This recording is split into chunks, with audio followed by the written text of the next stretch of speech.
So an estimated 130,000 Russian troops are in position on Ukraine's northern, eastern and southern side.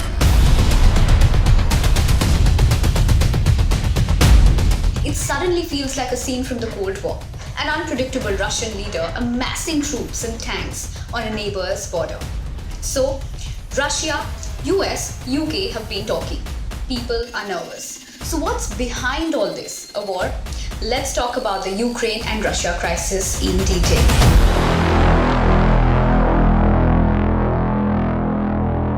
Well, after a meeting with the European leaders on February 11th, the White House warned that Russia could start a full-scale invasion of Ukraine in less than a week. In fact, diplomatic talks between the US and its allies and Russia failed.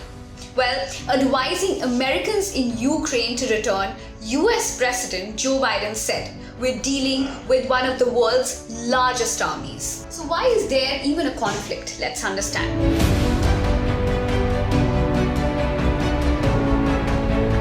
So when the Soviet Union broke up in the early 90s, Ukraine, a former Soviet republic, had the third largest atomic arsenal in the world.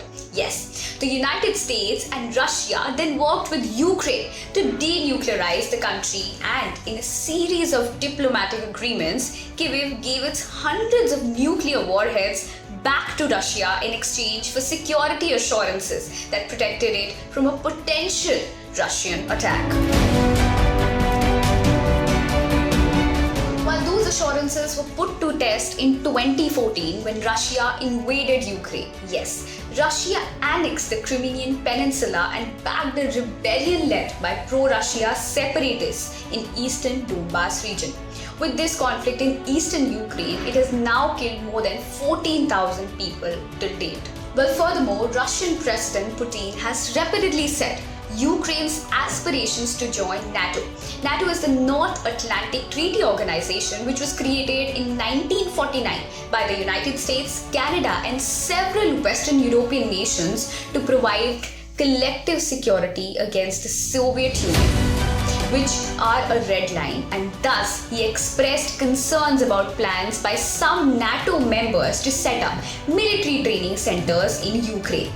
This, he has said, would give them a military foothold in the region even without Ukraine joining NATO, and thus he does not want Ukraine or any NATO happenings around his region.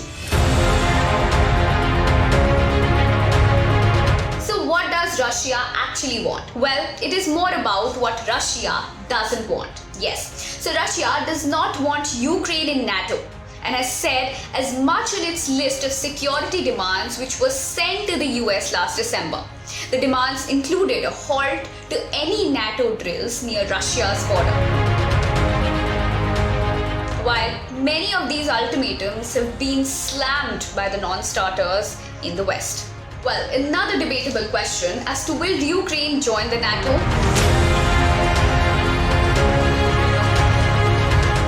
Information, Ukraine is not a NATO member, but it wants to be, and it is considered a partner of the alliance. So, will there be all-out war?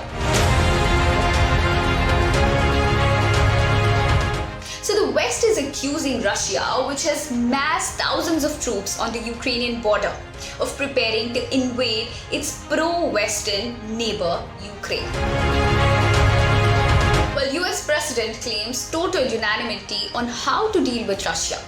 So the Pentagon has put about 8,500 US troops on standby for an Eastern European deployment, and NATO said it was sending ships and jets to bolster the region's defenses. Well, while Russia denies it has any plans to invade Ukraine, and well, it accuses the West of aggravating the situation on the other hand.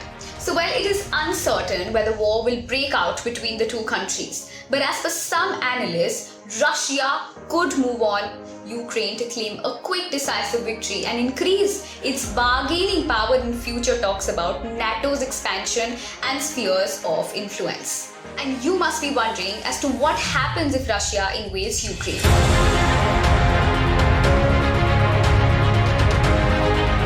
Well, this has become the biggest guessing game in Washington. So the Western nations have thrown their support behind Ukraine, but some responses have been tougher than others. Yes, the Biden administration has warned Russia of severe consequences in case it forces invasion into Ukraine and has instead insisted on a diplomatic solution to the entire issue. In fact, during the White House news conference, Jane Pierre said that President Biden has made it very clear on his call with Putin this weekend that if Russia undertakes a further invasion of Ukraine, the United States, together with allies and partners, will respond decisively and impose swift and severe costs on Russia.